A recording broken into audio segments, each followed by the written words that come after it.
JB Cycles here on April the 9th. Today I'm going to have a look at earthquakes.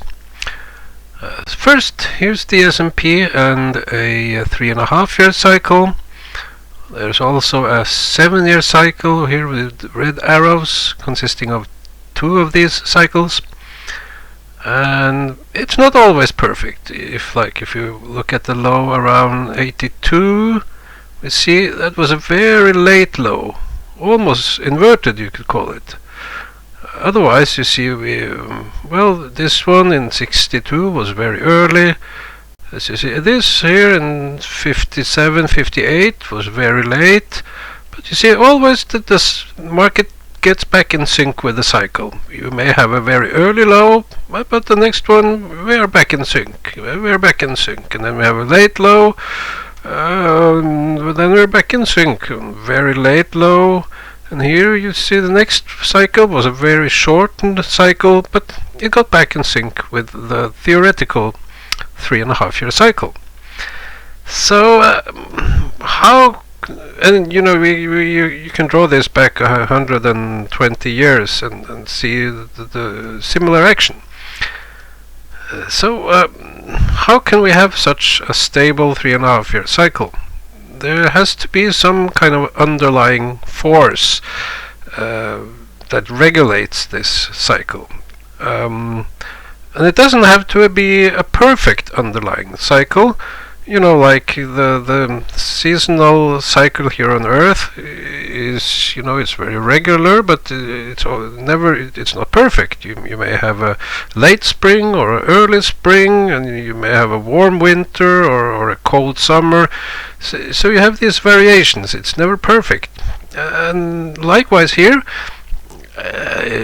we may have a regular cycle, but you know, the underlying force here is probably not perfect. It also have variations, but the cycle length, you know, over time is stable, but then you have variations. So what can this underlying cycle be? And I don't have a clear answer on that, but today I'm going to look at earthquakes.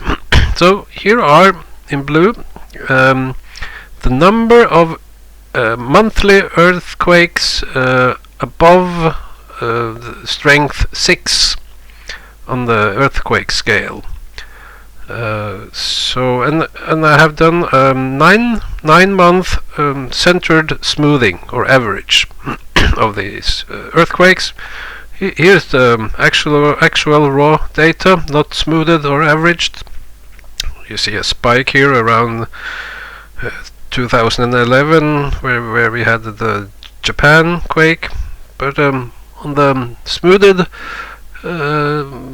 diagram you see we do have a top, but not that profound like there. Earthquakes and stock market, could they be related? Well, if there's an underlying force that affects the stock market, we should probably see the same or similar variations in other parameters. And today I'm going to look at earthquakes. So you probably quickly see here that we have some kind of a correlation going on here. So I don't think that the stock market creates earthquakes, not the other way around either. I don't think the earthquakes makes the market go up or down, but there's some other force here going on that probably affects both the stock market, that is human sentiment, and it also affects earthquakes. So we have the 3.5-year cycle here, just about like this. You know, this was a very late low, as I showed previous, and this was back in sync. And you know, if you do this, you see market low was around earthquake low. Here it's more like a interval, not a clear low. Is it here? Is it here? Anyway, you see this market low correlates well with the earthquake low. Also this one. The next one is a bit more irregular. You see, the earthquake low was, late. The stock market low was earlier, and also you have this low. That was not a 3.5-year cycle low. That was, that was not a cycle low, but still there was an earthquake low, and also you kind of see something similar in the market. Well, it's not perfect correlation here, but anyway, around here was the cycle low, and this stock market low was a bit early. I know the Norwegian market went down all to the way to 1993. I had a cycle low in 93.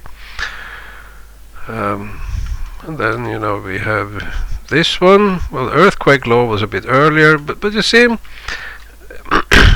my point here is the stock market cycle is not perfect. The earthquake cycle is not perfect, but you see that the cycle can be seen in both data, and obviously the stock market is a very complex thing. Human sentiment is one thing, but there are so many other factors that should affect the stock market. But still, this unknown underlying cycle here is able to, also earthquakes should be complex. What can regulate these earthquakes, and it should neither be a perfect mechanism. There is something that stimulates earthquakes, but you never know in what way, probably. So you see this here. We had some kind of cycle low around 2005, just as the earthquakes. This goes on. This was here. It starts to get. It looks a bit strange. The stock market low was in 15. The earthquake low was later, and well, around the COVID. And question now is, is this the cycle low? Are earthquakes going to rise? Is the stock market going to go up, or are earthquakes still in the downtrend? We don't quite know.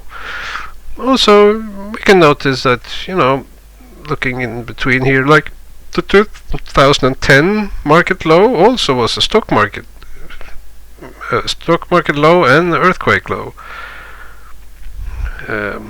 So, well, still mystery of what lies behind. Well, my theory, it should be in some way related to geomagnetism, probably, and the solar wind, the effects from solar activity and the connection with the geomagnetism in some way. But still, I haven't found the right geomagnetic parameter to analyze. What is it? I've tried out many, and you can see there's something there, but not convincing. So I haven't found it yet. Well, and so this was just fun. You can't really use this for predicting anything, because the earthquakes are not leading, and they happen at the same time, and we don't know, are earthquakes in an uptrend now soon, or is it still in a downtrend? The same for the market. We don't know. Are we still in a downtrend, or is it now an uptrend? So, well, my weekly update will probably come later today, so see you.